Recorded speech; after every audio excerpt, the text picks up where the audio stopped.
Hey there, it's Saturday, March 15th. I haven't posted for a little while because I had some things to do on this car before I felt I could go any further, namely getting the engine out, which we did that. We've done a couple of things to it. We've started sanding, looking for Bondo and different things like that. Really haven't found any, a couple of door dings here and there.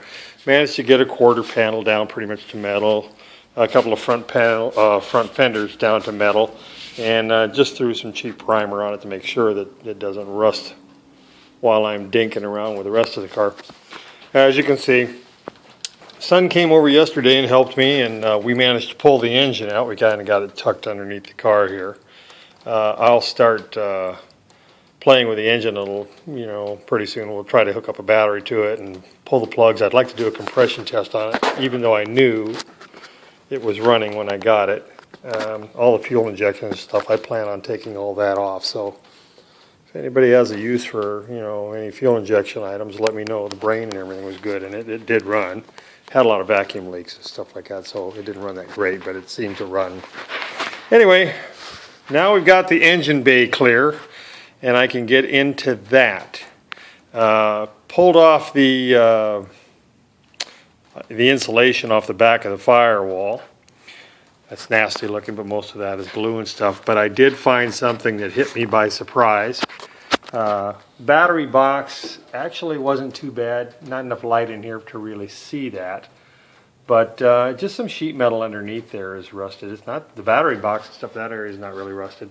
And the frame, it didn't seem to get into the frame. So I think we're okay there. Pulled out some more of the interior. And you can see we had holes in the pan and stuff. Pulled off the insulation or rubber, whatever it is, on the back Firewall, and we got down to here, and this one hit me by surprise.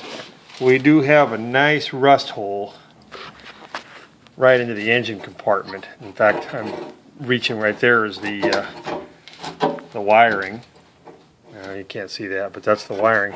It doesn't seem to be into this bottom panel. This is a different piece, and there's a seam there. It doesn't seem to be into there, but it is up here. And obviously, water got down into the back, and that rubber pad across the back had insulation in between that and the Firewall. I don't know whose bright idea that was. It was pretty stupid, but back in '73, it was probably the best thing they had. I don't think this will be a big thing to patch. Probably be able to section out a piece of metal, maybe fold it over there, grind it all down, and probably just used some 3M panel adhesive, put it in place and seal it up. We'll clean the backside out, and when this thing goes back together, I think I'm going to have this and the backside urethaned, something, maybe that truck bed lining or something thick, and then I'll just put sound deadening panels inside. I may put the rubber back on the outside, but I darn sure won't put any insulation in between here. That's going to have to be better than paint. Paint is not going to stop this from rusting, so we'll have to put some kind of like truck bed liner or really nice coating on the back. And once I do that, I don't think anybody will even see that patch panel. So that's where we are thus far. Since I last videoed, I did get the dash out, all the padding inside and stuff. I've still got to go underneath the windshield and take this one piece out.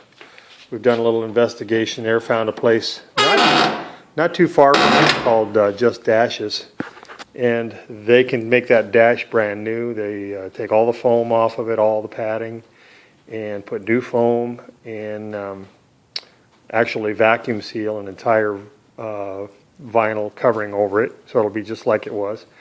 We've decided we're gonna take out the ashtray, and neither my wife or I smoke. We have no use for an ashtray, and I don't want anybody smoking in the car. So they say, yeah, that's not a problem. We'll just eliminate that, and we'll make it all like brand new. So all the side pieces, anything inside that's covered with some kind of padding around the sail panels, up underneath the targa, any of those panels we're going to take up there. It turns out the dash, to replace that dash, even the lower dash, the dash is like $450 for them to make you a brand new one.